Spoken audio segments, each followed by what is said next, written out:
Yo la team, j'espère que vous allez bien. À quasiment un mois de la reprise, les équipementiers comme les clubs se préparent à la saison 2022-2023.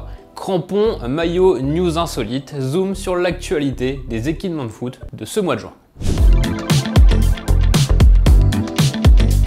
À la une ce mois-ci, vous l'avez sans doute vu sur nos réseaux, la sortie de la Air Zoom Mercurial. Pour ce modèle, l'équipementier américain innove en apportant l'amorti Air Zoom dans ses crampons. Pour rappel, cette technologie, Nike l'utilise également dans ses chaussures de basket. Elle permet d'amortir les chocs et d'offrir un confort supplémentaire aux joueurs. Pour le reste, c'est du basique. Flyknit au niveau de la languette et le speed cage pour verrouiller le pied. La team, ne vous inquiétez pas, on va bientôt réaliser un test de ces crampons. En attendant, je vais vous mettre au défi. Êtes-vous capable de me citer 3 joueurs qui vont porter ces crampons la saison prochaine? Mettez vos suggestions dans les commentaires. Et surtout, ne me décevez pas s'il vous plaît. Autre grosse sortie du mois, le maillot domicile du Paris Saint-Germain.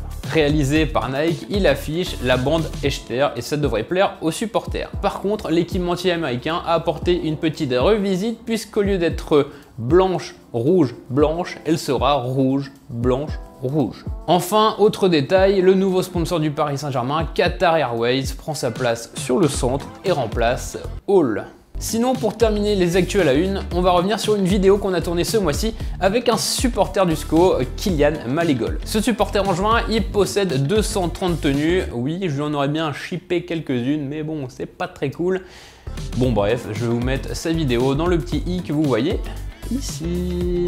Allez, on enchaîne avec les crampons. On vous parlait tout à l'heure de la sortie de la Air Zoom Mercurial. Et bah, un joueur qui ne la portera pas, c'est Frenkie de Jong. Le néerlandais évoluera maintenant avec la Phantom GT. Chez New Balance, on a sorti un nouveau pack. Pour ces joueurs, la marque américaine a dévoilé une paire qui s'inspire de celle portée par Sadio Mané lors de la CAN 2022 du basique. De son côté, Puma a dévoilé un fit féminin sur son stylo Future, un an après l'avoir fait pour la Ultra. Ces crampons, que je vais vous afficher à l'écran, ont été dévoilés pour l'Euro 2022. Ces designs ont été réalisés en collaboration avec le label londonien Maison Liberty. On poursuit maintenant avec les maillots de foot. Dans notre belle Ligue 1, il y a eu des sorties maillots à tout va.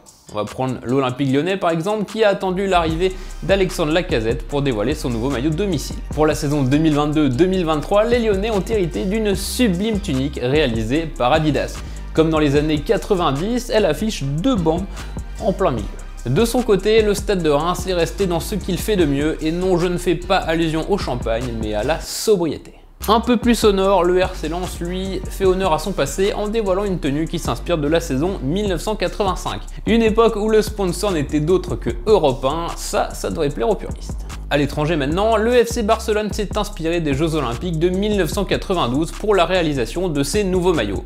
Et je peux vous dire que le résultat est surprenant. Sur le maillot domicile, Nike a introduit la couleur bleu marine. Cette teinte fait allusion aux nombreuses connexions maritimes réalisées grâce au JO. Moins farfelu, elle, la tenue extérieure fait allusion aux médailles olympiques, d'où sa couleur dorée. Autre détail, on y aperçoit une représentation cartographique de la ville de Barcelone. Toujours en Espagne, l'Atlético Madrid a révélé ses tenues pour l'exercice 2022-2023. Mention spéciale à la tenue domicile qui est vraiment très réussie.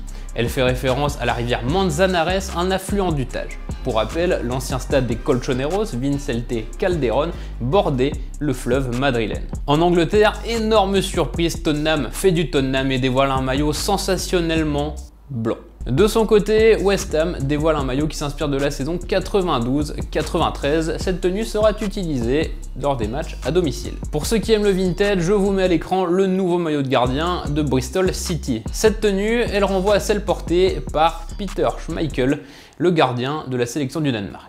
Il l'a d'ailleurs porté lors de l'Euro 92. On continue notre tour d'Europe et on s'arrête cette fois-ci du côté d'Eindhoven. Pour son maillot domicile, le PSV a dévoilé une tenue qui s'inspire de la façade extérieure du Van Abe Museum. Un peu plus au sud, en Turquie, Nike a imaginé le nouveau maillot domicile du Galatasaray. On y aperçoit un énorme lion qui fait allusion au surnom du club, les Lions. Comme le mois dernier, il n'y aura pas de boots mercato, mais un mercato des équipementiers. En Allemagne, le Borussia Mönchengladbach a annoncé sa prolongation avec Puma. Une prolongation, c'est ce que ne fera pas Saint-Etienne avec le coq sportif puisque les Verts se sont engagés avec Hummel. UBL d'ailleurs doit aimer le vert et le blanc puisqu'ils ont annoncé un nouveau partenariat avec le Betis Séville. En Ligue 1, il y a eu quelques changements. Le Clermont Foot n'a pas attendu Patrick puisqu'il a signé chez Usport, tandis que le FC Lorient rejoindra Mbro à partir de la saison prochaine. Ce mois de juin a été riche en news insolites, alors accrochez-vous. Aux Pays-Bas, tout d'abord, les joueurs de l'équipe nationale se sont affichés sur les terrains avec les maillots de leur club d'enfance. Par exemple, Frenkie de Jong portait le maillot de l'ASV Arkel, tandis que Nathan Ake, celui du VV Vivelmous. Une sublime opération qu'on rêve bien sûr de voir avec l'équipe de France. Imaginez N'Golo Kanté débarquer à Clairefontaine avec son maillot de la JS Suresnes. Le kiff. Deuxième actu insolite. Au FC Barcelone, les dirigeants ont organisé un concours pour le moins original. Il va permettre à un fan de remporter les nouveaux maillots du Barça à vie. Pour participer, rien de plus simple, il suffisait d'acheter le nouveau maillot du Barça de la saison 2022-2023. Enfin, on termine avec une troisième news insolite, ma préférée, je vous la cache pas.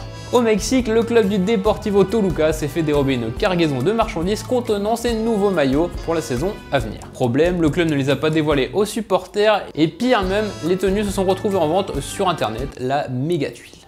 Et voilà, le récap de juin touche à sa fin. On se retrouve en juillet avec des grosses actus crampons et bien sûr maillots. En attendant, on n'oublie pas de s'abonner à la chaîne, de nous suivre sur TikTok, Instagram et Twitter. Et surtout, n'oubliez pas que William Gallas a porté le numéro 10 à Arsenal. À la prochaine.